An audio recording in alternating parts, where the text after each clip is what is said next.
The Ottawa Senators had a 4-1 record in 5 straight starts for Leevi Marilainen. Then Anton Forsberg had a terrific game on Sunday in New Jersey, but now the goaltender looks a bit unsettled after the 5-0 loss to New York. Well, the wheels fell off in tonight's game against the New York Rangers, and Leevi Marilainen, yes, he didn't have his A game where he ends up allowing 4 goals. Now, 2 don't count where they were called back on coach's challenge, but here it's Sam Carrick who scores off the post. It's a bad angle shot. Probably should have made that save. No chance on this play. This one counts.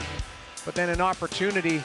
This one short side, goes off the back, finds the back of the net. Another opportunity where it's soft defensive coverage, but it's a called back play. So Marilainen only allows 2 goals, but the head coach, Travis Green, decides, hey, I'm going to try and get this team emotion level invested. So I'm going to switch the goaltender out and see if Anton Forsberg can slam the door shut and we can get back into this game. That wasn't the case whatsoever. Marilainen didn't have his A stuff. Neither Forsberg, neither the rest of the group. So Marilainen 2 goals allowed on 16 shots. Forsberg 3 on 13. Who starts Thursday against Boston? I think you can go back with Marilainen and just throw away the game tape and say everybody did not have a good night in New York. Now I could say scheduling contributed to this situation as well. You play 3 games in 4 nights in 3 different cities, all of that type of fun stuff, but you've got to find a way to have a reset on the off day and go into Boston. Now Boston will have played the night before against the New Jersey Devils, so you're going to maybe catch a team on a back-to-back scenario, but it's 1 day off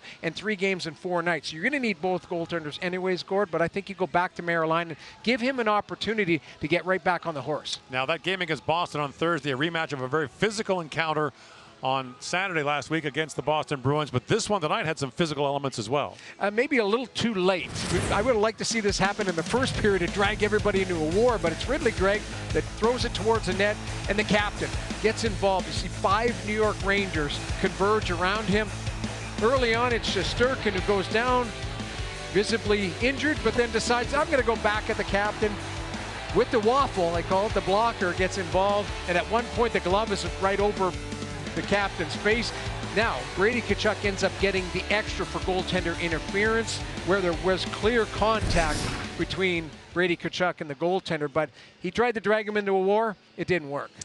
Ottawa loses the game and also loses Josh Norris in the first period. It's a big loss because Josh Norris plays in all situations for the Ottawa Senators, and if you watch the top right of your screen, he trips over Vincent Trocheck. He ends up hitting his chin on the ice. He went for repairs. He came back. You see him showing Michael Amadio, hey, here's a little bit of damage, a little smile on the face, but he gets taken out for precautionary measures. You hope he's all right heading into Thursday's game, but if you don't have Josh Norris down the middle of the ice, you're severely weakened just based on what he does 5-on-5 and on the power play, and shorthanded as well. So the Rangers 2-0 against Ottawa this year are now 5-0-3 in their last 8 games. They're climbing back into the race in the Eastern Conference.